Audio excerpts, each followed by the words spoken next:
tipo proinflamatorio, sí, así, o sea, que hacen que el cuerpo responda a diferentes mecanismos a los diferentes traumatismos. Permítame un ratito.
Disculpe, estaba coordinando un tema. Entonces les decía que la lesión muscular es una lesión que es habitualmente producto de un trauma directo, de un trauma no necesariamente de alta energía, ¿no? Puede ser una contusión con un objeto cuando uno está trabajando en jardinería y le cae una escalera, o está trabajando en carpintería y se golpea. Pero también puede haber lesiones de tipo indirectas, que son las lesiones tipo desgarro, que son habitualmente lesiones de los deportistas. Esto es relativamente frecuente en deportistas de alta competencia, pero es mucho más frecuente en deportistas esporádicos. Por ejemplo, nosotros que una vez a las 500 jugamos fulbito, decidimos hacer algo de deporte, con un cuerpo que no está acondicionado para resistir sobrecarga, es mucho más frágil, mucho más vulnerable el músculo a desgarrarse.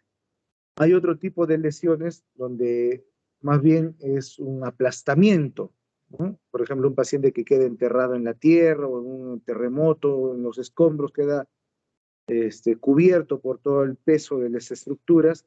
Los músculos van a actuar como una especie de bolsas o de reservorios que van a explotar y van a liberar sustancias al torrente sanguíneo.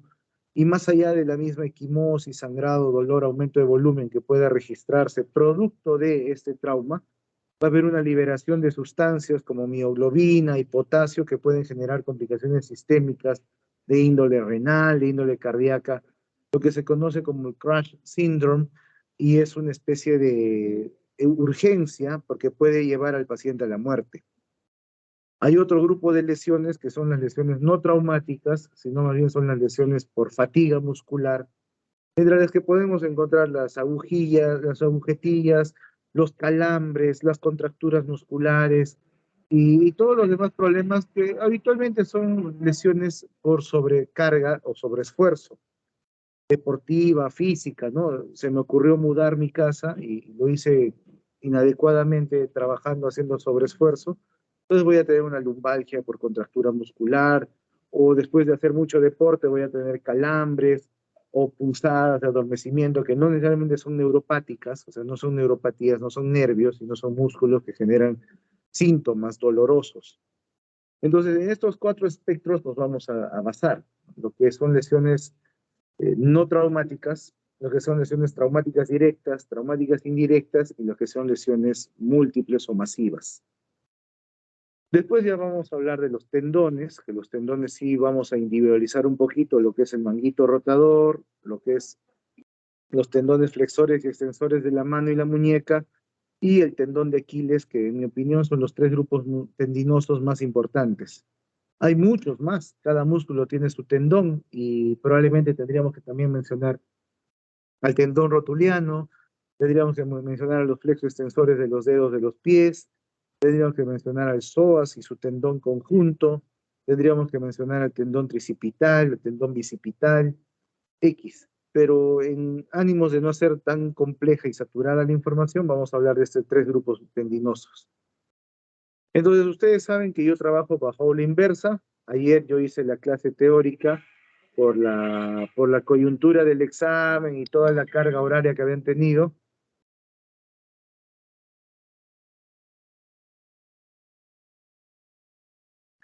Y hoy día ya pues ya mucho relajo. Supongo que han tenido toda la noche y parte de la mañana, aunque hemos estado rotando ahora con el grupo del doctor Sánchez y mi grupo en el hospital, pasando visitas hasta las 9 de la mañana. Y de todas maneras, espero que hayan leído. Sé que algunos todavía están en tránsito de retorno a casa, no les veo la cara, por eso no sé con quiénes cuento para poder trabajar dinámicamente, porque tampoco si están parados en el bus agarrando de la baranda no van a poder participar. Entonces, por favor, sean sinceros, quienes estén en condiciones de trabajar, prendan su micro y su cámara. Y quienes no están en condiciones de trabajar, al menos prendan su cámara para considerar que no los debo evaluar o no les debo hacer participar. Para mí esto es, siempre digo, como una ouija, ¿no? A mí no me gusta decir, hay alguien ahí, alguien me escucha. No me parece, gracias Renato por prender tu cámara, no me parece correcto. Y tampoco me parece correcto que decirles, bueno, expongan, a ver, yo les escucho. Muy bien, Britney, Oops, I Did It Again, Catherine Lee. Tienen nombres peculiares ustedes, son una generación de nombres distintos. Katie. En mi época éramos Juan, Pedro, Pablo, Oswald, bueno, que es otro. Muy bien, gracias. Entonces vamos a empezar con quienes puedo ver. Aquí creo que puedo poner galería conjunta, galería grande. Muy bien. No veo a muchos, solo veo a ver. Muy bien. Entonces vamos a empezar por Heidi Lisset. Heidi, ¿qué concepto tienes de desgarro muscular? Háblame todo lo que sepas de desgarro muscular. Clasificaciones, mecanismos. Ya, a ver, un momento, doctor, voy a apagar el del celular. Está bien.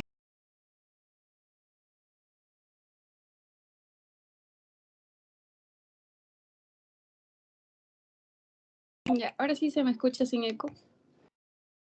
Sí, ¿Sí? sin eco Ya. musical. Ya, bueno, lo que había estado leyendo era relacionado a que el desgarro es cuando hay un cierta, por ejemplo, una vez que ya llega a su máxima extensión a nivel muscular, relacionado teniendo como componente la parte de ligamento, o sea, puede llegar incluso a romperse, ¿no? O sea, excediendo su máxima extensión. O sea, tomando en cuenta su máxima extensión. De acuerdo a las clasificaciones puede depender si hay una rotura de forma parcial o de forma total. Eh, el otro es tomando en cuenta también a veces no requiere rotura, pero sí hay cuando hay contracciones que, por ejemplo, lo podemos ver relacionado al calambre también. O sea, existen varias manifestaciones, pero que incluso una de las características que le podría diferenciar es también la presencia de hematomas, ¿no? Entre una y la otra. O sea, ¿se puntual? ¿O puedo? Muy bien. Como tú has dicho bien, el desgarro muscular se va a producir cuando se vence el límite de la elasticidad del músculo. El músculo es una fibra, ¿no? Es un conjunto de fibras elásticas que tienen contracción y tienen relajación. En este caso estamos hablando de músculo estriado, ¿no? No estamos hablando de músculo liso. El músculo estriado tiene fuerzas de isométricas, isotónicas, fuerzas de contracción y relajación relacionadas al uso muscular. El uso es la estructura nuclear o el corazón del músculo. Esa elongación, ese estiramiento, eh, tiene como un reflejo, como un rebote inmediato la contracción. La contracción exagerada también es dolorosa. Es ahí de donde viene el tema de contractura, el tema de calambre y todo lo demás, que es una especie de síntoma solamente, no es una patología en sí.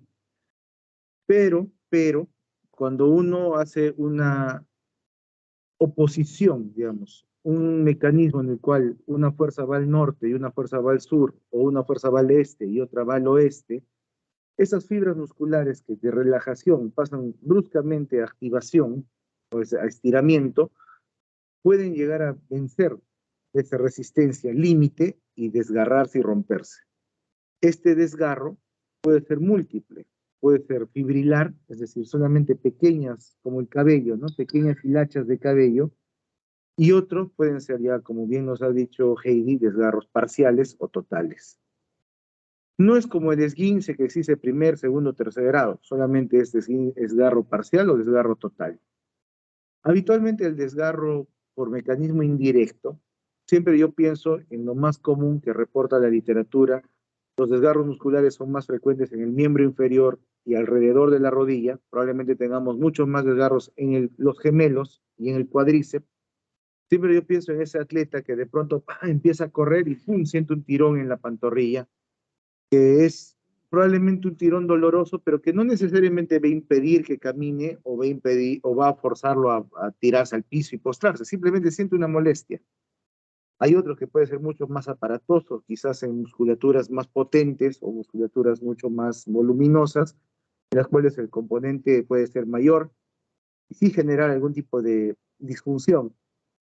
Pero más allá de eso, también podría haber el caso en que estás trabajando con una sierra, trabajando mayólica con una moladora, y se te escapa la moladora y ¡bum! Se va a tu pierna y te secciona el gemelo. Eso es un mecanismo directo. Ahí no tienen nada que ver las fibras de oposición, ni relajación, ni contracción, o al igual que te asaltan, ¿no? Dios quiera que no, y con un cuchillo agarran y te cortan el antebrazo y de forma directa seccionan el músculo, más allá de la piel y los otros elementos blandos. Entonces eso implica un daño. Pero hay que saber distinguir lo que es directo de lo que es indirecto. Entonces, una vez identificado, hay que ver los factores de riesgo, ¿no? ¿Quiénes, para mecanismos indirectos al menos, quiénes tienen más factores de riesgo? Los deportistas de alta competencia. Pero también pueden estar los militares, los obreros, los que hacen actividades de peso, ¿no? Los que hacen gimnasio, y para el colmo se pichicatean, se ponen hormonas y sus músculos son muy voluminosos, pero muy débiles de peso, también son mucho más frágiles, ¿no? Los anabólicos y todo eso. No es porque sean así recios, tienen fuerza, no necesariamente tienen fuerza, solamente puede ser volumen. Entonces, ellos son factores de riesgo. Pero también hay otro factor de riesgo, como les decía, los pacientes o las personas sedentarias que bruscamente hacen una actividad física, recreativa sobre todo, ¿no? Fulbito, correr, saltar soga. Entonces, vamos más allá. Renato, ¿cuál es la clínica? ¿Cuáles son los signos y síntomas de una lesión muscular, tipo un desgarro indirecto? Bueno, se puede escuchar como un chasquido, hay un dolor intenso, incluso si es muy grave se puede detener la actividad física y si es a nivel de la musculatura de la pierna, puede incluso no poder pararse el paciente. Y hay un signo que se llama, cuando hay una rotura total, que es el signo del hachazo, que no se puede presentar cuando hay una rotura total de la clavícula. Muy bien, muy puntual, muy exacto. ¿Qué dice Wilmer? ¿Quiere aportar algo? Ya, importante la equimosis que se va a presentar dentro de la zona de ruptura también. Ujú. Y ese dato es muy importante porque la equimosis o el hematoma que a veces puede surgir cuando es muy superficial el desgarro puede generarnos un hematoma, ¿no? Que entre equimosis y hematoma hay una diferencia. El hematoma es un coágulo, un volumen organizado. La equimosis solamente puede ser una mancha, ¿no? Como que la piel está pintada o manchada de forma difusa. Pero ambos, en el tema de coloración o cambio de coloración de la piel, no van a ser inmediatos. O sea, no quiere decir que me desgarré a las 9 de la mañana y a las 9:15 voy a tener una equimosis. A veces la equimosis es un poco o medianamente tardía y puede recién aparecer entre las 6, 8 horas o inclusive después de las 24 horas que el hematoma es muy superficial. Y como siempre les digo a los pacientes, a veces no necesariamente la zona donde está el hematoma o la equimosis viene a ser la zona del trauma.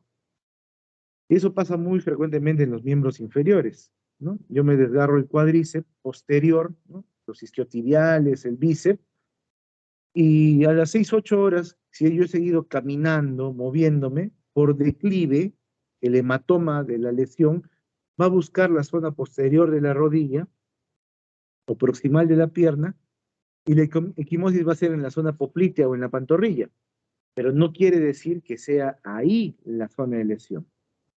Entonces, en el tema diagnóstico influye mucho esto, porque lo más importante va a ser el dolor, el antecedente, como bien dijo Renato, una sensación de un crack, de un tirón, de algo que se rompió, porque inclusive algunos pacientes dicen, yo escuché cuando sonó y ahí me dejé de correr porque me dolió, y también la disfunción que va a tener el paciente, porque de esa disfunción clínica yo voy a sospechar qué músculo está trabajando mal producto del traumatismo. Si el paciente tiene una lesión del cuádriceps parcial del 75% del vaso externo, por ejemplo, este paciente difícilmente va a extender la rodilla. Y si le extiende contra resistencia, es decir, poniendo mi mano en la pierna y pidiéndole que estire, no lo va a lograr porque tiene una lesión del cuádriceps y eso me va a dar indirectamente el signo o el área de lesión. Siempre hay que hacer maniobras pasivas y maniobras activas. ¿Qué diferencia hay entre activa y pasiva? Albeniz Orestes. Bueno, una depende, la activa es en donde el mismo paciente lo realiza, ¿no? Tú le dices que haga algún cierto movimiento y él lo hace, ¿no? Mientras que la otra es donde tú ayudas a que se haga el movimiento y ves si se puede, ¿no? De repente hay oposición en alguno de los casos, ¿no? Claro, activa es el paciente, pasiva es relacionada o realizada por el examinador. Muy bien. Entonces, esta clínica también va a influir un poquito en la toma de decisiones del momento en que debemos indicar los exámenes. Si nosotros estamos hablando, por ejemplo, de un crash syndrome, de un paciente que ha sido aplastado y tiene múltiples rupturas o estallamientos musculares, quizás ahí me pueda servir la hemoglobina, la mioglobina, la liberación de potasio, las pruebas de función renal. Pero este es un paciente politraumatizado. Es un paciente común y corriente que viene agarrado del hombro de su amigo y dice, doctor, estaba jugando fútbol hoy día domingo a las 10 de la mañana y he demorado 1 hora en llegar porque no había carro, pero he sentido un tirón en la parte posterior de mi pantorrilla y no puedo caminar. Y tiene dolor, tiene leve aumento de volumen, tiene signo del hachazo, no tiene mucha equimosis y sobre todo tiene limitación para la marcha. Margaret, la sospecha diagnóstica probablemente sea un desgarro del gemelo. ¿Cuáles serían los exámenes que solicitarías para confirmar esta lesión? Resonancia magnética, pero sería por consultorio externo. Si viene por emergencia, lo que se haría sería darle tratamiento con un AINE para el manejo del dolor. y Ok. luego se le indicaría resonancia magnética, pero creo que ese examen no es de emergencia, ¿no? Ok, buen punto, buen punto. La resonancia magnética es una buena opción. Por eso cuando ustedes han visto el mundial y decía, se están llevando a tal jugador a la clínica a hacerle una resonancia, porque probablemente en esos jugadores el diagnóstico tenga que ser muy fino. Pero en el vulgo, en ustedes y yo, probablemente la resonancia no esté indicada como primera opción. No digo que no lo esté, está muy bien indicada, es una opción diagnóstica muy exacta, pero probablemente para el tipo de lesión o para el tipo de paciente que nosotros manejamos, sea más que suficiente, en el 95%, si no me equivoco, de los casos, una simple ecografía. ¿Qué dice Renato? Doctor, sí, con respecto a lo que menciona de la resonancia, que eso es más para pacientes donde se tiene que hacer un manejo fino, mientras que, bueno, si es para emergencia o no hay los recursos necesarios, la ecografía sería de elección. Muy bien, exacto. La resonancia sirve básicamente para diagnosticar una lesión que no ha sido identificada por ecografía.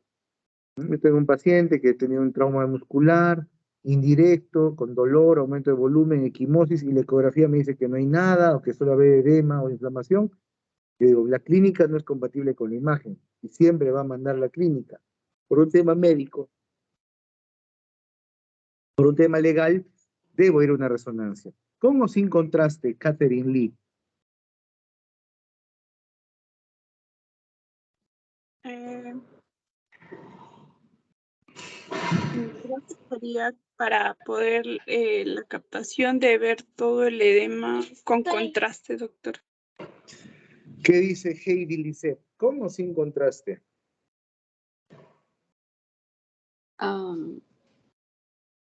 Consideraría sin contraste. Normalmente cuando usamos contraste lo hacemos para ver si hay eh, relacionado a la parte del flujo, ¿no? O sea, para ver si hay continuidad. Ajá. Pero en este caso no tanto porque vamos a ver, o sea, algo que queremos ver que si hay una discontinuidad de los vasos, ¿no? O sea, puede ser por ello. Muy bien. No es necesario usar contraste. Estoy de acuerdo contigo. Cuando hay una lesión arterial, vascular, ahí es sí una obligación. Pero en el caso del diagnóstico, acuérdense que en la resonancia se ven T1, T2, se ven densidades, y lo que vamos a ubicar en una imagen de resonancia es un tejido negro, digamos en fondo negro, pero donde hay una manchita blanca, eso nos va a indicar un desgarro muscular. No porque el desgarro sea blanco, sino que al separarse las fibras musculares se alejan y el espacio muerto que dejan es llenado por líquido sanguinolento que después se puede hacer seroso y eso va a permitir identificar la lesión. Inclusive hasta un grado de fineza de rupturas fibrilares, o sea, pequeños capilares, pequeños vasitos sanguíneos que pueden disimular y en conjunto volverse una estructura mucho más compleja. Ahora, ¿en qué momento, ya sabemos que una ecografía es lo más útil, en qué momento, Wilmer, es más útil la resonancia que la ecografía? ¿O siempre es la ecografía específica para la lesión? Mario nos ha dicho que le haría una resonancia, estoy totalmente de acuerdo, pero hay un momento del trauma en el cual la resonancia es mucho más sensible y específica que la ecografía. ¿Sabes, Wilmer? No, no, doctor. ¿Alguien ha leído algo al respecto? Así, el edema, producto del trauma, directo o indirecto, que se genera a continuación, hace muy difícil ver la ruptura fibrilar y sobre todo hace muy difícil ver las rupturas parciales pequeñas tempranamente mediante la ecografía. Entonces, si yo necesito hacer un diagnóstico rápido y muy, muy fino, es mejor que le haga una resonancia. Pero si yo necesito un diagnóstico que es solamente confirmatorio de la lesión que ya tengo y me va a servir para valorar el tamaño, la longitud, la profundidad de la lesión, me basta una ecografía. Y la pregunta sería, ¿la tomografía y la radiografía magnética, la radiografía, perdón, convencional de rayos X, Catherine Lee, ¿tiene algún espacio en este examen?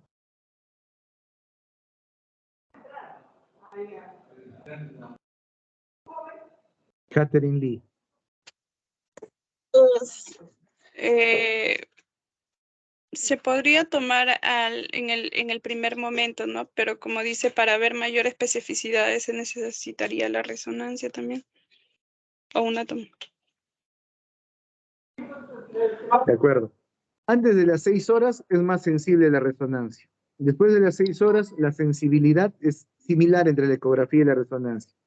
E incluso cuanto más tardío el examen, más específica se vuelve la ecografía. Pero antes de las 6 horas, temprano, pronto, sí, la resonancia es más útil. Tanto para detectar lesiones muy pequeñas, como también para identificar muy bien la localización, la profundidad y la extensión del daño. La ecografía no es tan fina en este trabajo. Entonces, la radiografía no es útil desde el punto de vista muscular, volumen muscular, digamos, donde está la mayor concentración de tejido. La radiografía es útil, al igual que ayer en los ligamentos, cuando nosotros estamos sospechando que unos músculos, tendones y o ligamentos pueden arrancar de forma abulsiva un fragmento de hueso. Por ejemplo, los isquiotibiales se insertan en la apófisis del isquion. Es una patología muy frecuente en la apofisitis, que se convierte en pubalgia, que es el término por el cual los músculos, la inserción del isquiotibial, trató de arrancar ese fragmento de hueso que estaba en el isquion de la pelvis y no pudo deslizarla, no pudo separarla más. O a veces sí la rompe y la separa por completo. Eso es una fractura abulsiva. Y al ser una fractura abulsiva, eso sí puede ser identificable por rayos X, pero solamente con ese diagnóstico. No hay mayor utilidad para una lesión muscular. Tú tienes un paciente con un desgarro del muslo, que dobla, extiende, camina, pisa, el examen tiene un dolor leve. ¿Para qué le hacías una radiografía? Si evidentemente su muslo estaba intacto. De frente me voy a una ecografía. Muy bien, entonces ya tengo claro que el laboratorio no me sirve, solo me sirve el examen clínico y las imágenes, y en base a eso tengo que decidir qué voy a hacer. ¿Cuál sería el tratamiento Wilmer de una lesión muscular aguda?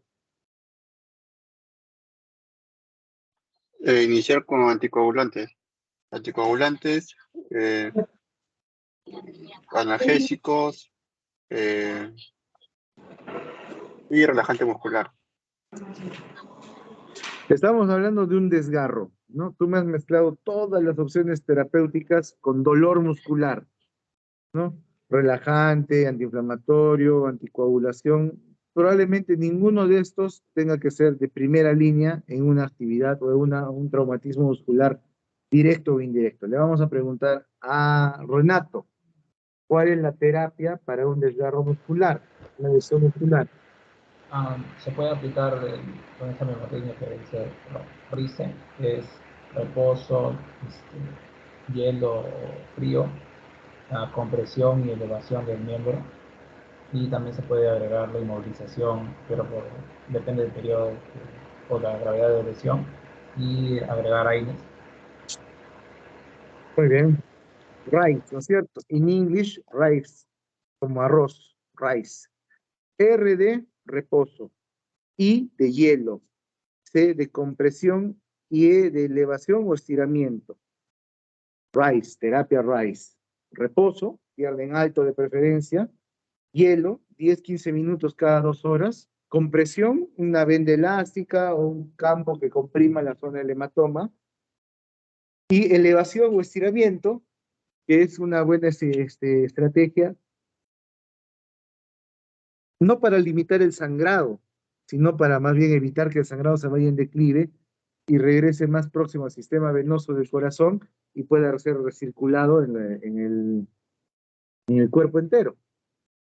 Pero RICE es una estrategia común y corriente, es una estrategia bastante sencilla que todos deberíamos saber manejar.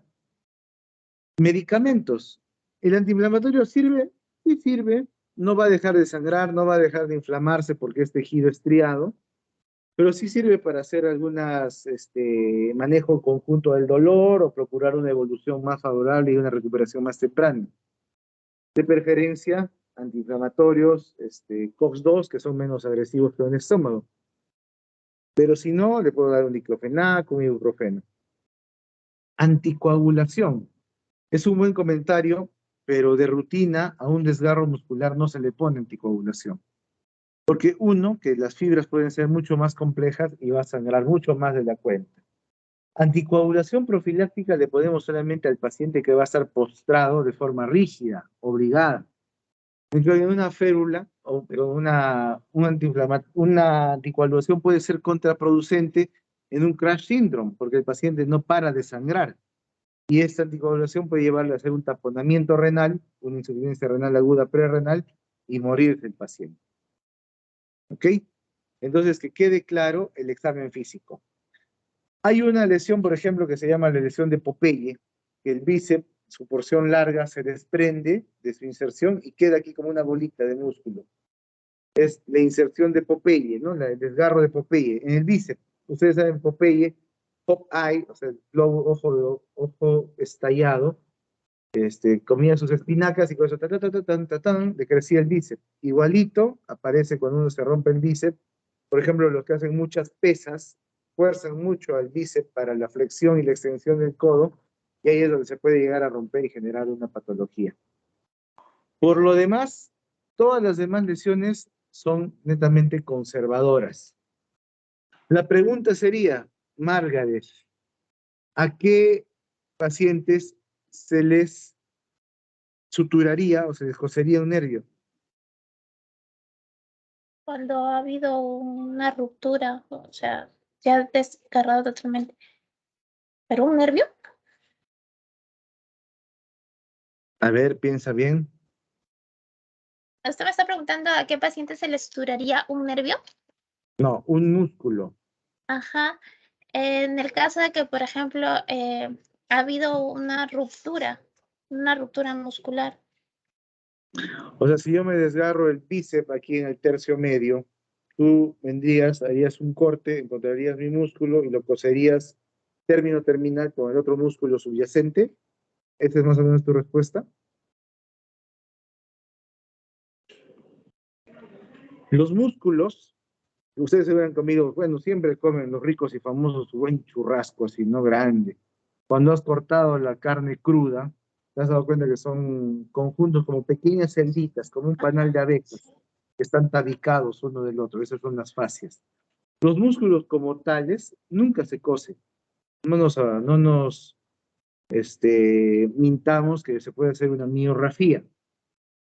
Sí es cierto que tú lo puedes aproximar, ¿no? Juntar este cabo con este cabo y si están próximos, llevarlos juntos y en base a eso hacer mejor la cicatrización, tanto la velocidad como la calidad. Pero muchas veces los músculos solamente por continuidad, es decir, por contacto, empiezan a reparar. Lo que sí se debe suturar es la fascia muscular. La envoltura del músculo, se llama fascia o tabique, eso sí es absolutamente y es muy necesario suturarlo, porque si no nos queda un músculo que se puede herniar por ahí. Y una hernia muscular es bastante dolorosa, bastante limitante. Albeniz, ¿en qué casos inmovilizarías un desgarro muscular y con qué?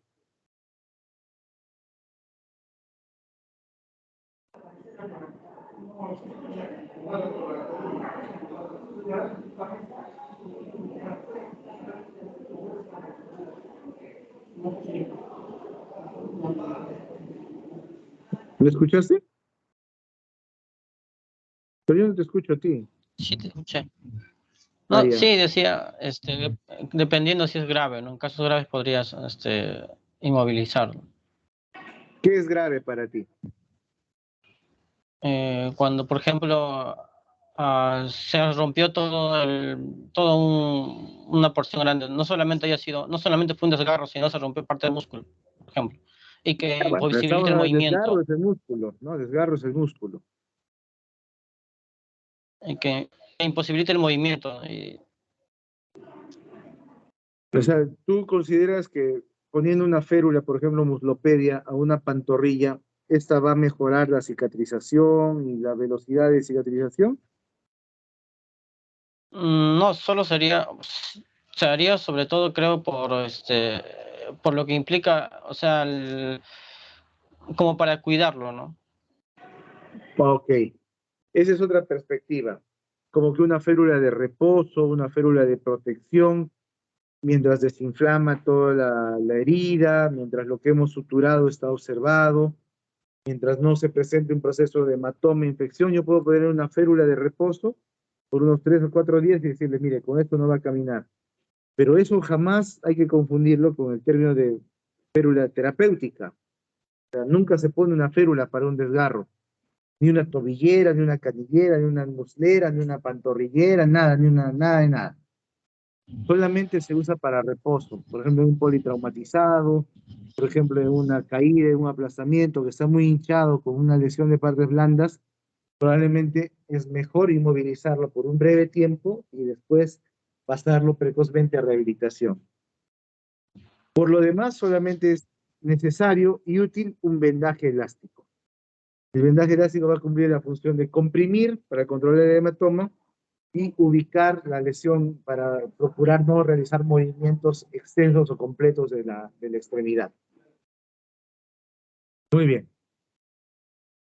¿Alguna pregunta sobre músculo? Doctor, y Sí. con respecto a la posición exactamente en el caso de desgarros, porque usted menciona que se puede usar vendaje elástico y evitar ciertos movimientos, es verdad, pero me refería a la posición que podríamos colocarlo o depende de dónde está ubicado el desgarro, del lugar. Muy buena pregunta. Bueno, nosotros conocemos las férulas clásicas, ¿no? Muslopedia, tipo bota, braquipalmar, antebraquipalmar. Por ejemplo, si yo tengo una lesión, un desgarro de los gemelos, por anatomía, yo sé que esos gemelos se insertan en la cara posterior del muslo, en la cara posterior de los cóndilos, del fémur. Por ende, por un cuadro de movilidad de la rodilla, yo tendría que bloquear también la férula para evitar que haya movilidad y tracción de estos músculos al momento de flexionar la rodilla.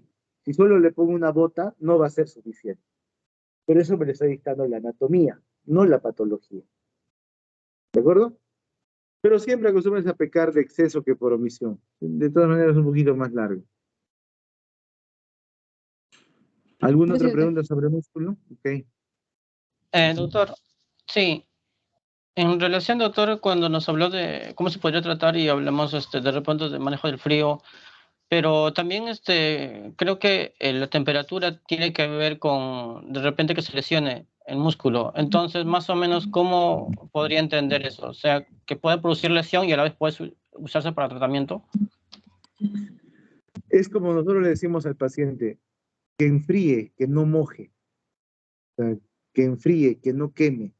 Porque el hielo produce quemaduras de la piel, ¿no es cierto? Lo primero que tienes que hacer es aislar la piel del contacto directo con el hielo, ¿no? Una toalla limpia, un bibirí, una tela limpia que aísle.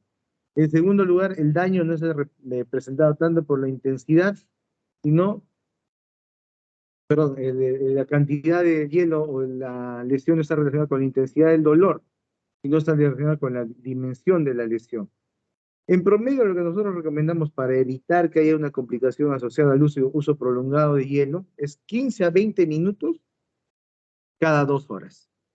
Eso sería quizás más que suficiente para poder manejar el problema inflamatorio. Sí, yo he visto pacientes que se ponen 20, 30 minutos en hielo, pero no directamente a la piel, ¿no? Hay una toalla, una sustancia de protección antes de colocarlo directamente sobre la piel.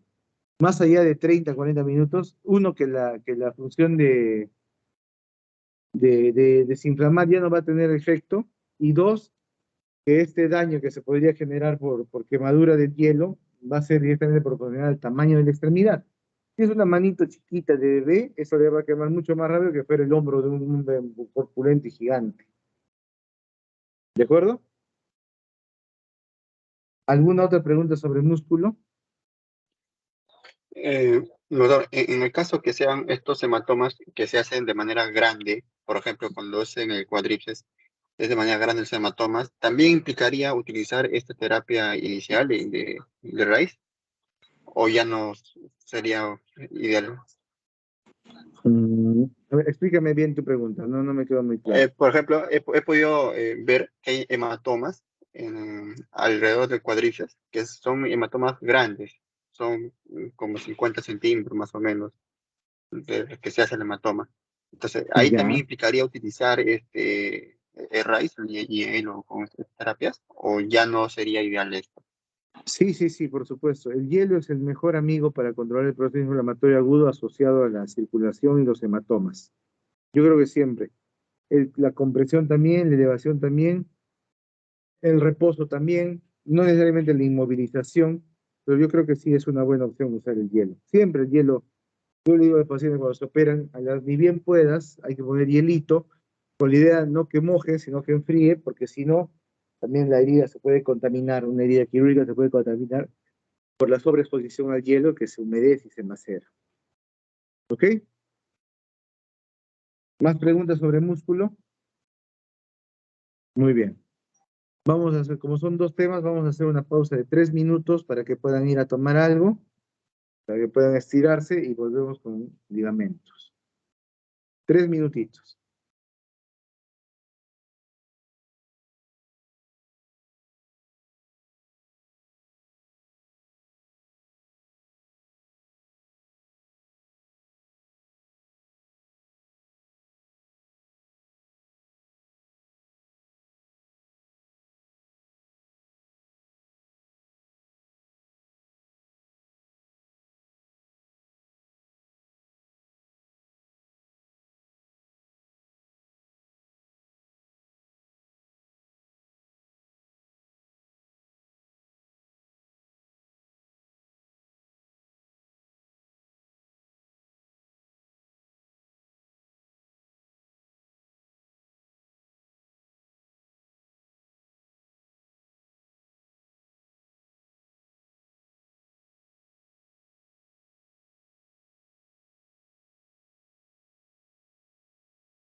Muy bien. Estamos de vuelta. Hola.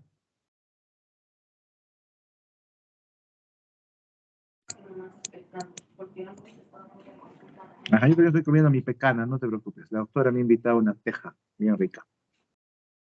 No hay problema. Yo soy humano, no se preocupe.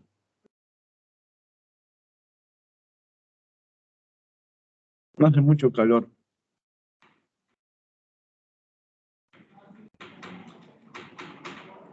Por eso es más fresco hacer clases de noche, creo. Más ligero. El día está hecho para hacer cosas móviles. Estar sentado en el calor te adormece. Muy bien. Entonces, muy rápido vamos a hablar de tendones. El músculo es una lesión inocua, no quirúrgica. Lo que se sutura es la fascia, como les dije, ¿no? No el músculo propiamente dicho. Como ejemplo, en la cirugía, cuando nosotros cortamos para llegar al hueso, se abre el músculo y ese músculo, después de trabajarlo, se cierra, pero se cierra la fascia que envuelve al músculo. Los tendones son estructuras que son prolongaciones de los músculos. O a veces el origen de un músculo, que nace de un tendón, se vuelve muscular, el paquete o el cuerpo muscular, y vuelve a ser un tendón. Como el bíceps, por ejemplo, ¿no? La porción proximal del bíceps son dos porciones largas, cortas, tendinosas, y la inserción distal del bíceps en el olecranon es otro tendón bicipital distal. Ese es el ejemplo más claro de un tendón, músculo, tendón. Si nosotros nos ponemos a hablar de todos los tendones del cuerpo humano, probablemente nunca acabaríamos la clase. Digamos que la mayoría de ellos se va a lesionar por el mismo mecanismo y lo único que va a variar es la clínica, o sea, los signos y los síntomas. El ejemplo típico de lesión tendinosa y que todo médico general debe conocer es la lesión del tendón de Aquiles. Wilmer, ¿cuál es la anatomía del tendón de Aquiles? ¿Quiénes lo forman? ¿Dónde nace? ¿Dónde termina? ¿Cuál es su función?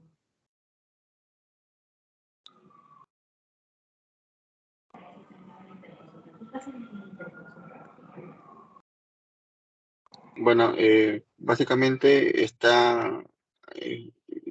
nace de la altura de los gemelos y pasa formándose el tendón de Aquiles, ¿no? Altura del, ¿cómo se llama? El tercio distal de la El mu- el pierna mu- posterior. Ujú. ¿Y dónde se inserta el tendón de Aquiles? en el calcáneo. En el polo posterior del calcáneo. Un minuto.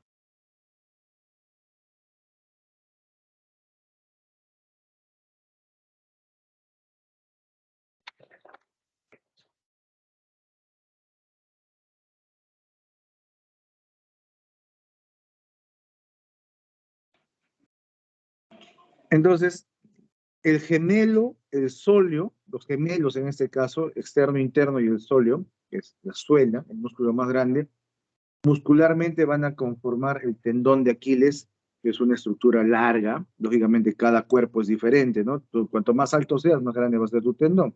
Nadie puede establecer una longitud uniforme del tendón. Y se inserta en el polo posterior del calcáneo. La función principal del tendón de Aquiles es poder hacer flexión plantar o extensión dorsal, que es realmente ponernos de punta de pies. Aunque parezca una función de las bailarinas, del deporte, el caminar también implica una trascendencia crucial del tendón de Aquiles. Si tu tendón de Aquiles no está funcional, tu marcha va a ser una marcha normal o patológica. Por eso es que es importante, no solamente como un trauma, sino como una lesión crónica. Hablemos básicamente de dos problemas, lo traumático y lo inflamatorio. Lo inflamatorio en cualquier tendón se va a llamar tendinitis. Tendinitis del Aquiles, tendinitis del flexor, tendinitis del aductor, tendinitis del manguito rotador. El tendón es como un tallarín, ¿no? Es una estructura larga, plana, digamos, más elástica, pero tiene visualmente parece un tallarín. Tiene una envoltura que se llama peritendón. Esa envoltura es donde va a tener el tendón, el líquido que lo lubrica, como un estuche, para que pueda desplazarse dentro de ese peritendón, el tallarincito. Cuanto más grande es el tendón, más grande es su peritendón y más trascendencia toma por el proceso circulatorio. Porque el tendón realmente es una estructura avascular. Cuando ustedes cortan ese tallarín, ese tendón, no hay vasos, no sangra, es avascular. Vive del líquido que lo lubrica. Pero, lógicamente, ese líquido necesita oxígeno y todo lo demás, y eso se lo brinda el peritendón. En el tendón de Aquiles, en un adulto, es bastante grueso. Cuando vamos envejeciendo, nuestro cuerpo ya también se deshidrata y cambia toda la calidad estructural, y eso nos lleva a tendones, a peritendones más delgados, lo cual también cambia el pronóstico de la reparación y la cicatrización. Pero en el concepto de adulto, vamos a entender que cuando un tendón, por sobrecarga, ¿no? Juego mucho celular, Play, Super Nintendo, trabajo mucho con la computadora, o soy un obrero que trabaja todos los días golpeando, picando, o simplemente soy un humilde y triste traumatólogo que hace cirugías grandes y tengo que golpear para impactar y romper, se me va a inflamar el tendón del hombro y voy a hacer una tendinitis. El proceso agudo de la inflamación se llama tendinitis. Cuando esta tendinitis, que habitualmente dura entre 3 semanas a 3 meses, pero cuando este proceso agudo nunca se resuelve, o sea, de manera espontánea, dejé de trabajar, dejé de hacer deporte y desinflamó, o de manera terapéutica, medicamentos, terapia física, reposo, quizás hablando de los 3 meses, con muy buen pronóstico se resuelve y cura. Pero después de los 3 meses, este tendón, cual si fuera un X-Men, se va a volver un mutante, se va a transformar en una estructura que ya no es un tendón. Parece un tendón, pero ha perdido elasticidad, ha perdido consistencia, ha perdido resistencia, y es lo que en las ecografías y las resonancias ustedes van a encontrar como tendinosis. La tendinosis es una transformación crónica de la calidad de las condiciones biológicas del tendón que lo lleva a un proceso de transformación muchas veces irreversible. De las tendinosis, 3, 6 meses, ya no vuelven a ser tendinitis y mucho menos vuelven a ser tendones sanos. Muchas veces se convierten en tendinosis o procesos crónicos. Diferentes tendinitis, diferentes tendinosis. Estas tendinosis tienen una peculiaridad nociva, que es que el tendón que está transformado, mutado, degenerado, envejecido, como quieran llamarlo, es muy fácil de romperse. Por eso es que los abuelitos dicen, doctor, pero yo solamente estaba agarrado de la baranda del ómnibus y ¡pah! Sentí un jalón y se me rompió mi hombrito, sentí un crack y desde ahí no puedo mover. O yo saqué a pasear a mi perrito y mi perrito vio otra perrita y corrió y me jaló el brazo y sentí un dolor y de ahí no puedo mover. A ninguno de nosotros, aparentemente jóvenes y sanos, aunque con una mala vida mundana, se nos va a romper el hombro por jalar la bolsa del mercado o la bolsa o jalar al perro. Pero en un tendón enfermito, delicado, ese simple mecanismo va a ser suficiente para un desgarro, una ruptura tendinosa, que al igual que el músculo puede ser parcial y puede ser total, y también puede ser ruptura fibrilar. Intrasustancia se llama, o sea, el mismo cuerpo del tendón se rompió por la parte interna, como pequeñas fibras, y eso también es generador de dolor. Muchos casos generadores de disfunción, cojera, limitaciones del hombro, por ejemplo, para peinarse, para vestirse, para abrocharse el brasier en las mujeres.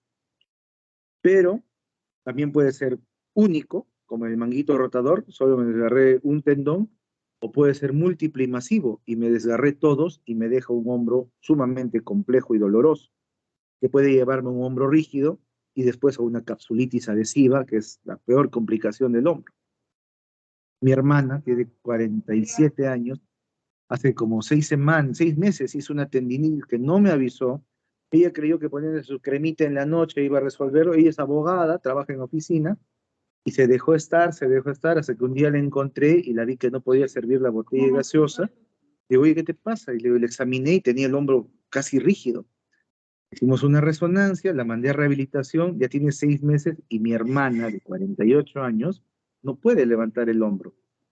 Y no es una anciana, no tiene artritis reumatoidea, no tiene ningún trauma previo, simplemente una tendinitis la dejó estar y se transformó todo el problema en una capsulitis adhesiva. Y ahora estamos en la duda si debemos operarlo o no, ¿no? Busqué a mi maestro, que es que y más sabe que yo de este tema, y le digo, es mi hermana, ¿qué opina? Porque la capsulitis adhesiva es de esas enfermedades que es mejor no operarla, porque la cura puede ser peor que la enfermedad, pero es demasiado joven. Sí, sí, es que estoy. ¿Quién me busca? Ya, que pase, que pase. Ya. Entonces, ese complejo del tendón se repite en cualquier, del hombro, se repite en la muñeca, en el Aquiles, en el rotuliano. Todos los tendones en tendinitis, tendinosis, desgarros, desgarros parciales, desgarros totales, desgarros fibrilares, dolor, disfunción, y al final de esas lesiones ya se delimita cuál va a ser el plan de tratamiento. Pero vamos a volver al tendón de Aquiles. Ya Wilmer nos dijo la anatomía, pero ahora yo pregunto, Catherine Lee, ¿cuál será el mecanismo de lesión del tendón de Aquiles?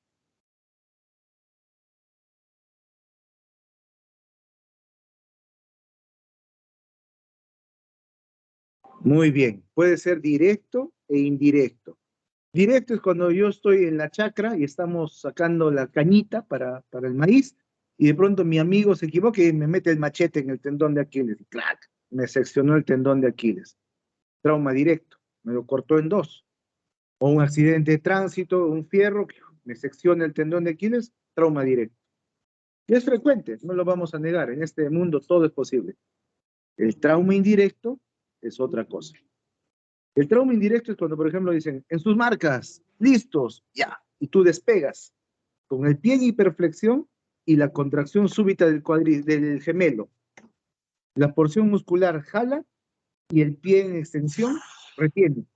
Entonces la fuerza hace que se arranque el tendón de Aquiles. O a veces sucede, y muy frecuente, dice, doctor, yo estaba jugando fútbol, yo soy delantero, y pedí el pase de espaldas al arquero, y cuando iba a saltar sentí que alguien me pateó.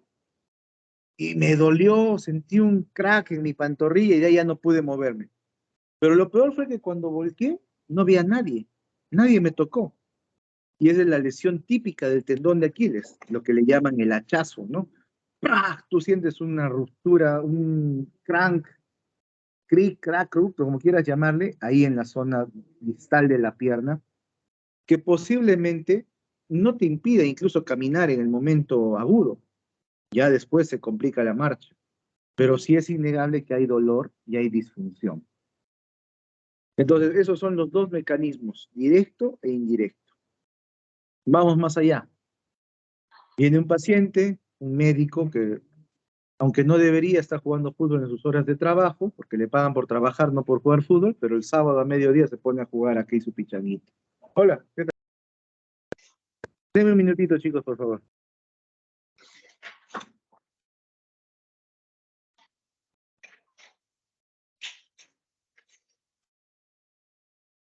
Me trajeron un regalito. ¿Qué será?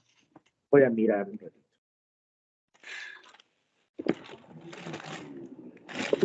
Bueno, Para trago, todos. para variar. No, no, es solo para mí. Ya. Entonces, la clínica del tendón, de la lesión traumática del tendón de Aquiles, es típica. Ya más o menos nos estaban explicando. Vamos a preguntarle a Margaret, ¿cómo es la clínica? Signos y síntomas de la lesión del tendón, la ruptura del tendón de Aquiles. Dolor en la zona y disminución de la funcionalidad, o sea, el paciente tiene dolor al momento de la flexión del pie y de la extensión, limitación para ese movimiento. Lo que puede hacer también es hinchazón en la zona a nivel del tendón de Aquiles. Edema, dolor, hinchazón y hematomas. Más que edema, llamémosle aumento de volumen, ¿no? Porque edema necesariamente implica fovea y no necesariamente va a haber eso, ¿no? Aumento de volumen, dolor y disfunción, es lo típico. ¿Y cuál sería el examen físico que hay que realizar? Wilmer, ¿qué maniobras le harías a un paciente que tiene una lesión del tendón de Aquiles? Para descartar tendría que pedir al paciente si pueda poner su pie así de puntitas, y si no puedes hacerlo, porque efectivamente hay una rotura del tendón. Claro, o sea, buena maniobra, ¿no? Lo primero es decir, a ver, párate de puntillas y el paciente no puede. Perfecto. ¿Qué otro examen le haría a Renato? El signo de Thompson. Maniobra de Thompson o signo de Thompson. ¿En qué consiste el signo de Thompson? Ya se comprime la musculatura de la pantorrilla y se intenta provocar una flexión plantar del pie. De acuerdo. Siempre hay que hacerlo comparativo, ¿no es cierto? Por más que el paciente aqueje lesión de una sola extremidad, siempre hay que hacerlo comparativo, sin zapatos, sin zapatillas, sin media, visualizando bien la extremidad, paciente boca abajo, con las piernas por fuera de la camilla, colgando, y el Thompson. ¿Y qué es la maniobra de Homan, Heidi? ¿De qué diagnóstico uso Homan? ¿Con qué patología? No te escucho. ¿No? No Margaret. Ahí está hablando Heidi, doctor. Margaret. En rodilla. ¿Era para No. evaluar qué era rodilla? No. Wilmer. Creo que era de dedos, Houma. Nada. Renato, que ha levantado la mano. Es un signo de TBP, de trombosis venosa profunda. Muy bien. Muy bien. Trombosis, pero signo de Homan. Pero ahí no estoy buscando movimiento. Estoy buscando comprimir la pantorrilla y que el paciente aqueje dolor. ¿Ya? ¿Y qué es la maniobra de Thomas, Renato, que sabes todas las maniobras? Esa no me la sé, doctor. Ya. Yo hago esa pregunta, que es una pregunta clásica de mi clase, porque ustedes se acuerdan de que en los exámenes, no en los que dan en el examen de teoría, pero en los exámenes habitualmente en NAM, internado, residentado, ahí vienen distractores. De paciente, varón, bla, bla, bla, bla, y te ponen, tú tienes toda la clínica de Aquiles y de pronto te ponen maniobra de Homan positivo. Entonces, maniobra de Homan va a ser trombosis venosa profunda. Thomas es para la flexión de la cadera o la basculación de la cadera y la pelvis. Entonces, siempre tengan mucho cuidado en fijar muy bien los conceptos y los epónimos que estamos utilizando. De ahí viene el signo del hachazo, que es lo que nos dijo también Renato, si no me equivoco, que tú pasas tu dedito por el talón y de pronto sientes un hundimiento y después se eleva, que es el defecto que deja la separación del tendón de Aquiles y el huequito. Pero a veces cuando está tan hinchado, sobre todo en un paciente corpulento, por no usar el término gordito, no es tan palpable este signo del hachazo, la fovea, el huequito que va a dejar al pasar el dedo. Había un signo clásico antiguo, que yo nunca lo he hecho en mi vida, que consistía en ponerle una agujita al tendón de Aquiles y al comprimir la pantorrilla, la agujita se movía. Y si la agujita está hincada, pero no se mueve, es que el tendón está roto. Yo no me atrevería a meterle una aguja a un tendón roto porque debe doler muchísimo. Ya son signos que se están descontinuando. Muy bien, entonces se lesionó, lo tiré a la camilla, lo examiné, tiene Thompson positivo. ¿Qué examen auxiliar pediría Heidi para ese paciente? Se puede pedir lo que es ecografía, doctor, para iniciar. Muy Eh, bien, muy bien. bueno, luego ya el control. Una ecografía común y silvestre es más que suficiente, lógicamente en manos entrenadas para identificar una lesión. Una vez vino el papá de un amigo mío de colegio, al consultorio, y me dice, ojo, te traigo a mi papá porque tiene un dolor aquí en el tendón de Aquiles. Le dije, debe ser una tendinitis insercional, ¿no? Una tendinitis aquilea. Lo examiné y le encontré un nódulo en el tendón de Aquiles, un engrosamiento. Le digo, señor Rosas, ¿hace cuánto tiempo que le...? Hace como 3 semanas, me dicen, caminé mal en la escalera y sentí un tirón, pero no me dolió mucho y empecé a caminar y un poquito difícil, pero podía caminar. Por eso no le hice caso, pero ahora ya me está doliendo. Y en efecto, le parecía una ruptura del tendón de Aquiles en un señor de 65, 70 años. Yo le digo a mi amigo, mira, eso es una ruptura, pero que está cicatrizando porque parece que es una ruptura parcial. Eso no es quirúrgico, ni a la edad ni en el momento. Vamos a ponerle una férula de Walker, un Walker y vamos a observarlo, pero de todas maneras hay que hacerle la ecografía. Lo mandé a un sitio donde habitualmente mando mis ecografías de mis pacientes privados y me devuelven el informe con ecografía normal. Me dice, ¿what? Inmediatamente mi amigo me dice, oye, pero mira, aquí dice que no y tú dices que sí. No, no, un momentito, déjame ver. Y llamé, pues, porque vi el sello y que a quien había hecho la ecografía era un médico general. Llamé y le metí la de su vida a la comadre. Me dijo, doctor, mil disculpas, vamos a revisar. Y para que el paciente no se queje, le hicieron una resonancia de cortesía. Y efectivamente en la resonancia salió que era una ruptura parcial. Y ella estaba fibrosando, no ameritaba cirugía. Pero miren lo delicado también que es meterse a hacer lo que uno no sabe, ¿no? Porque la comadrita le pasó y creyó que uno estaba buscando una ruptura completa y como no vio ruptura completa, dijo, ves, está entero. Pero una ruptura parcial fibrosada. Entonces también no se confíen en que la ecografía esté siempre bien hecha. Siempre va a mandar la clínica más que la imagen. Siempre ustedes tienen que confiar en vuestro instinto clínico más que en el examen auxiliar. ¿Se puede hacer resonancia? Sí, se puede hacer resonancia, pero muchas veces es exagerado, sobre todo para el momento agudo, para el trauma, que está roto o no está roto, es así de simple. Más las resonancias sirven para procesos inflamatorios, tendinitis, rupturas fibrilares crónicas o tendinitis insercionales. Habitualmente la ecografía es más que suficiente. Pero también puede servirnos la radiografía. En el caso de que este tendón, por la fuerza, haya arrancado un fragmento del polo posterior del calcáneo y tenga una fractura abulsiva.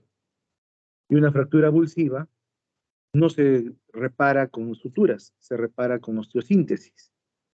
Entonces, no está de más, si es que uno sospecha que la lesión es muy baja, muy distal, muy pegada al talón, hacerle una radiografía de rutina. ¿Ok? Ningún examen de laboratorio, nada.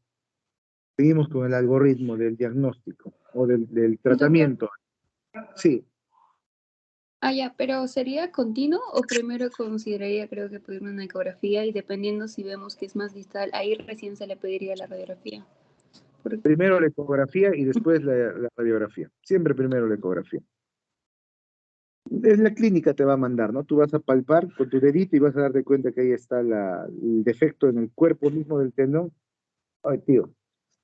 En el cuerpo mismo del tendón, ahí le haces la ecografía. Si ves que es muy distal, muy pegado al polo ya del calcáneo, mejor le pides ambas cosas. ¿Ok? Entonces ya sabemos qué es y llegó a la emergencia. 25 años, futbolista, ruptura total del tendón de Aquiles del tercio medio. Probablemente hay que hacerle una cirugía, que es la mejor opción para un paciente joven, pero mientras tanto hay que inmovilizarlo. ¿Con qué inmovilizaría una ruptura del tendón de Aquiles, Margaret? Con una férula de yeso Muy en bien. posición. En algunos casos había leído que utilizan una posición de pie en equino. Colocaban el pie en equino y una férula de yeso. Perfecto. Eso es lo correcto, ¿no? Ese es el pie, hago un paralelo con mi mano, esa es la planta, el talón, aquí está el gemelo y esa es la zona dorsal, el dorso del pie. Cuando uno pone una férula, por ejemplo, para una fractura, lo pone tipo bota, pero por la parte posterior del talón. En este caso, vamos a poner la férula con el pie en equino, o sea, con el pie parcialmente extendido, por eso se llama equino, como la pezuña del caballo, extendido, y la férula va a ir por el dorso, por acá, no por la planta. Y al tener esa férula dorsal, el paciente indirectamente va a bloquear la extensión del pie. Si yo bloqueo la extensión del pie, en esta zona, donde está la ruptura, no va a estar alejándose más y más y más los fragmentos o los dos cabos del tendón. La férula, además de ser de reposo, es de inmovilización y protege que se separen muchos más los cabos del tendón. ¿De acuerdo?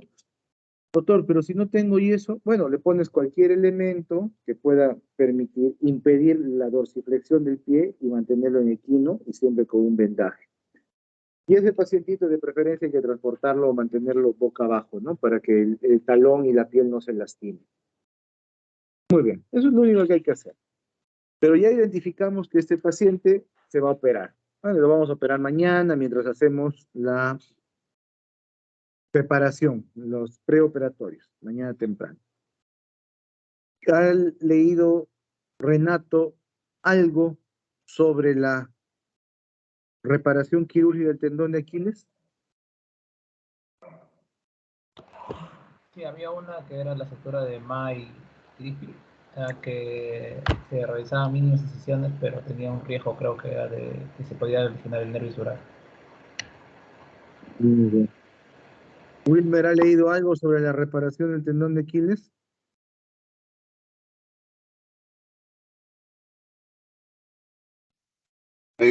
No, igual solamente la suturación, pero otra técnica adicional, no. Ya. Miren, el objetivo fundamental de la reparación del tendón de Aquiles es restituir la continuidad. Cuando uno cose un nervio se llama neurorrafia. Cuando uno cose un tendón se llama tenorrafia. Y como las tripas, uno puede hacer una tenorrafia término-terminal, término-lateral, látero-lateral. La cosa es que se vuelva a comunicar y esa comunicación sea resistente. Entonces, más allá de las técnicas abierta o cerrada, en el caso de la técnica abierta, que es la piel, el peritendón, el mismo tendón mismo, lo que ustedes tienen que conocer, y supongo lo están haciendo en técnica quirúrgica, es las técnicas de tonorrafia, por decir, los nudos. Existe el nudo de Kessler, el nudo de Kessler modificado por Tajima, el nudo de Krakow, el nudo de Fenter. Creo que existen más de 20 tipos de suturas para tendones, que son técnicas quirúrgicas de cómo deslizar el hilo a través del tendón, tratando de brindar la mayor resistencia posible a la tensión. Porque la idea es que una vez que uno sutura el tendón, le permita movilidad precoz para que ese tendón no se retraiga, ni mucho menos.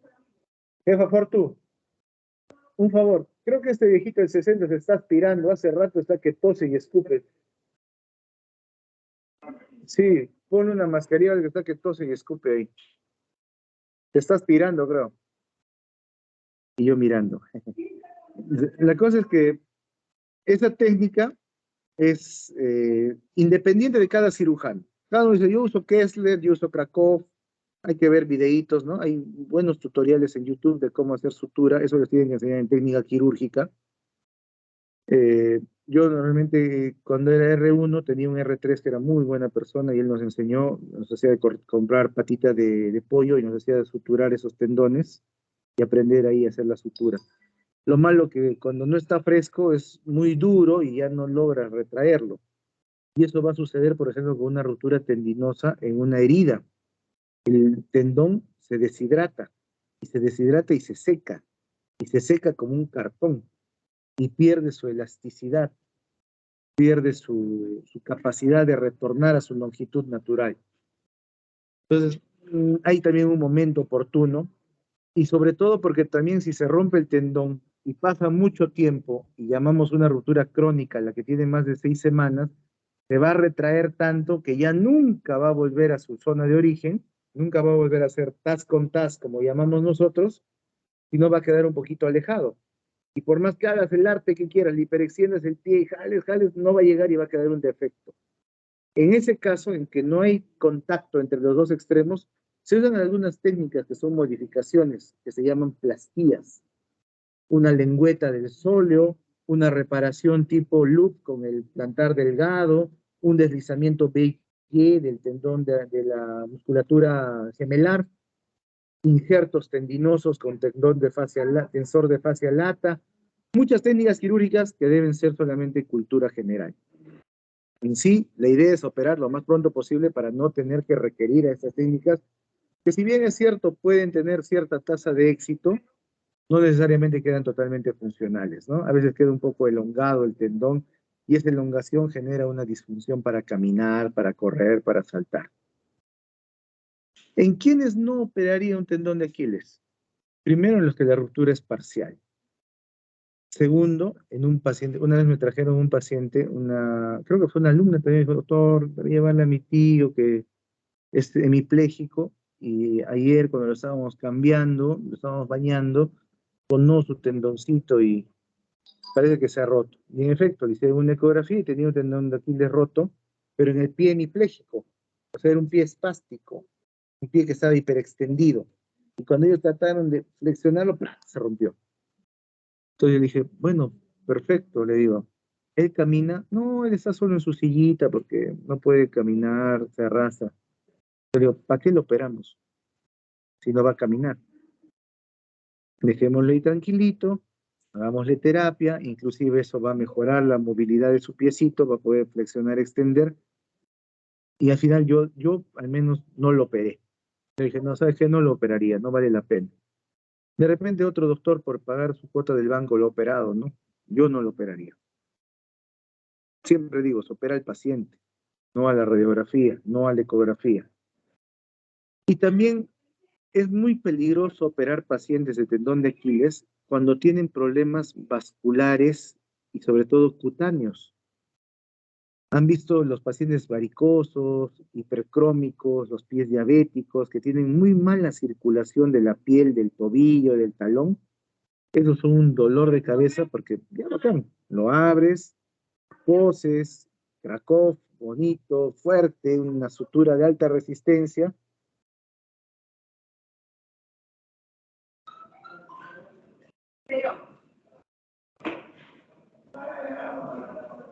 Una sutura de alta resistencia, pensé que se había muerto el tío.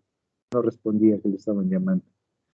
Una sutura de alta resistencia, pero la piel la cosiste, pero de pronto empezó a abrirse, no cicatrizó, hizo dehiscencia, se infectó, el acabóse.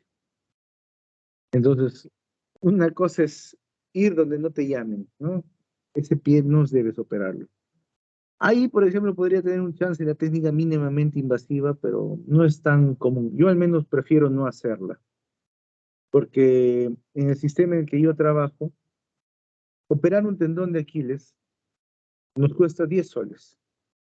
La sutura que tú necesitas para operar un tendón de Aquiles se llama nylon 1. El nylon que usas para la piel, solo que del grosor 1. Y esa sutura aquí al frente del hospital te cuesta 10 soles. La técnica mínimamente invasiva, que es el arco o la pinza, el tridente que le llamamos nosotros, que es un gancho así que entra en la piel y con dos portales laterales, arriba y abajo, con super sutura, puede llegar a costar entre 4.000 soles, un poquito más, porque es un solo uso y se descarta. Entonces, para la economía de nuestro sistema de salud y la población que nosotros manejamos, no es una técnica muy accesible. Y eso es a lo que ustedes van a tener que acostumbrarse. Y ojalá Dios quiera yo algún día de viejo, diga, oye, estoy enfermo, me voy a John Hopkins y camine por ello. ¿Usted es el doctor Avendaño? Si se acuerda de mí, si yo soy su alumno de Villarreal. Ay, qué gusto. Yo soy aquí el jefe de gastroenterología del John Hopkins. Ojalá alguno de ustedes o todos ustedes logren eso. Me enorgullecería. Pero la mayoría de nosotros va a vivir aquí en este país y nuestro sistema está mal y tenemos que adaptarnos a lo que tenemos para resolver los problemas de nuestra gente. Pero no está mal, solamente lo que se sueña se hace realidad, ¿no es cierto? Pero un sueño sin un plan solamente queda en una utopía.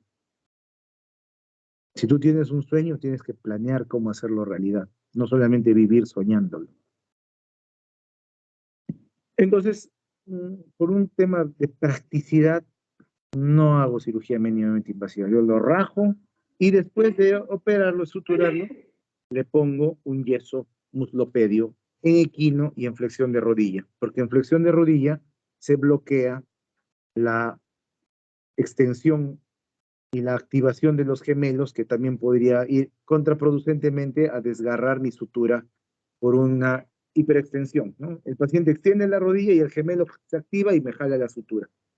Entonces, las escuelas clásicas dicen que hay que ponerle un muslopedio con flexión de rodilla y pie en equino por 3 semanas y después dejarlo solamente en bota, con yeso en 90 grados del pie por otras 3 semanas y con permiso de carga. Para que el paciente empiece a pisar a partir de la 3.ª semana hasta la 6ª, y ya le retiras el yeso y lo mandas a rehabilitación. Una de las grandes complicaciones de la ruptura del tendón de Aquiles son las complicaciones de la piel en el momento quirúrgico. Por eso hay que ser muy vigilantes de esas heridas cuando el paciente se va de alta. ¿Alguna pregunta sobre el tendón de Aquiles?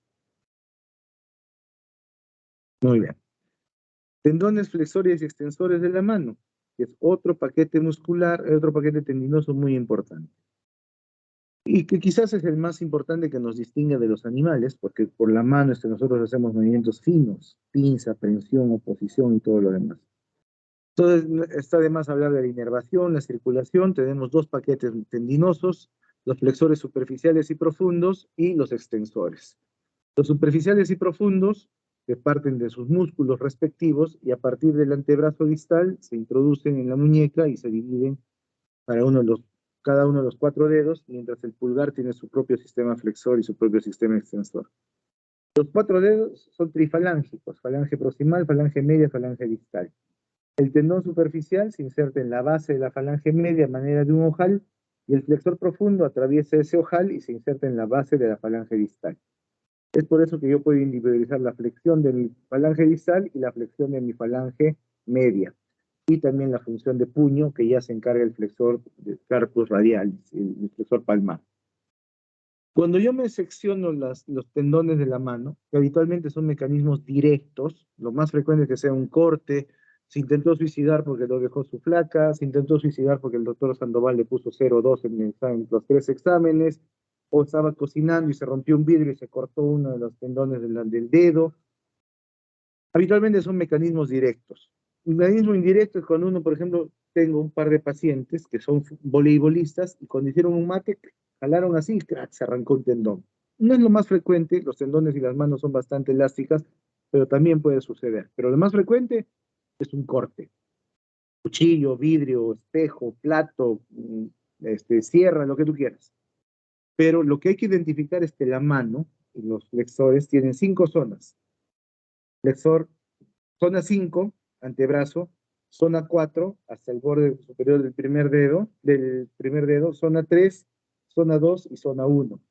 Eso ustedes tienen que verlo en gráficos, lógicamente. Esta clase supuestamente es que ya han estudiado y ya saben, yo estoy repasando lo que hemos hablado. Entonces yo tengo que identificar en qué zona está la lesión. Sí, doctor, le estoy refiriendo aquí desde Cañete, el Resola de Cañete, donde yo he trabajado. Ese hospital fue mi primera experiencia de traumatólogo. Ahí empecé trabajando, después ya me trajeron aquí el Hipólito. Dice, tengo un paciente que ha tenido un accidente por moladora y tiene una sección total del aparato flexor extensor de la zona 3 de la mano derecha con lesión nerviosa del cubital.